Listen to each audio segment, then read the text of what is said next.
Hello everyone, তোমরা সবাই কেমন আছো? আশা করি সবাই খুব ভালো আছো। আমি তো ভীষণ ভালো আছি। অনেক অনেক অনেক যুগ পরে তোমাদের সামনে চলে এসেছি একটি লং ভিডিও নিয়ে। তো ভালো লাগলে অবশ্যই লাইক কমেন্ট শেয়ার করতে ভুলো না। ভালো লাগলে চ্যানেলটিকে অবশ্যই সাবস্ক্রাইব করে দিও। তো চলো আজকে আমার সারাদিনের ছোট্টখাট্টো খুঁটিনাটি কিছু কাজ তোমাদের সঙ্গে শেয়ার করে নিই। তো সকাল থেকে উঠেই সমস্ত কাজ করে নিয়ে এখানে আকাশটা আজকে এত সুন্দর লাগছিল, ঝলমলে আকাশ। এইভাবে আশ্বিন মাসের মেঘ বা আকাশ মানে পুরো দুর্গাপুজোর একটা অনুভূতি আনিয়ে দেয়। কি ঠিক বলছি তো? চলো আকাশ বাতাস সব কিছু দেখে নিলাম। দেখে নিয়ে রান্নাঘরে চলে গেছি। এখানে পটল আলু কেটেও ফেলেছি। পটলগুলো কি বলবো, একদম নরম ছিল, খেতেও দারুণ ছিল। আর সঙ্গে কেটে নিয়েছিলাম একটু পেঁয়াজ রসুন আদা, এগুলো তো লাগবেই যেহেতু আলু পটলের কষা করব। সঙ্গে এই কুমড়োটাকে ছোট ছোট করে কেটে নিয়েছি, ভর্তা বানাবো। তো চলো।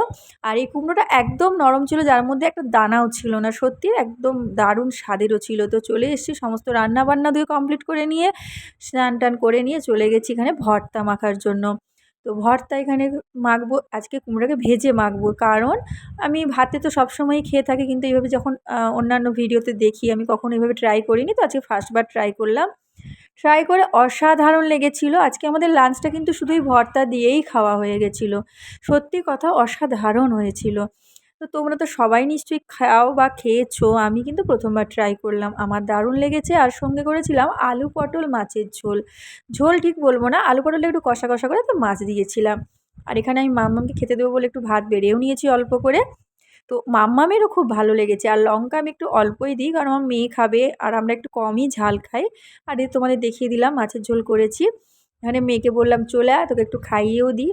সুন্দরভাবে একটু ভাতটাকে মেখে নিয়ে মামামের মুখে দিলাম। একটু মিষ্টি মিষ্টি কুমড়োটা তো একটু ঝাল ঝাল, ওর ভালোও লেগেছিলো খেতেও, খেয়েওছে। তারপর মাছের ঝোল দিয়ে ভালো মতন করে খাইয়ে দিয়েছি ওকে। আলু পটলটাও দারুণ দারুণ স্বাদের হয়েছিল। সব কিছু খেয়ে দিয়ে নিয়ে একটু ঘুমিয়ে নিয়েছিলাম। বিকেলবেলা উঠে একটু মাম্মামকে নিয়ে চলে গেছিলাম ওর টিচারের বাড়ি, যেহেতু আজকে টিচার্স ডে এখানে সেলিব্রেট হবে।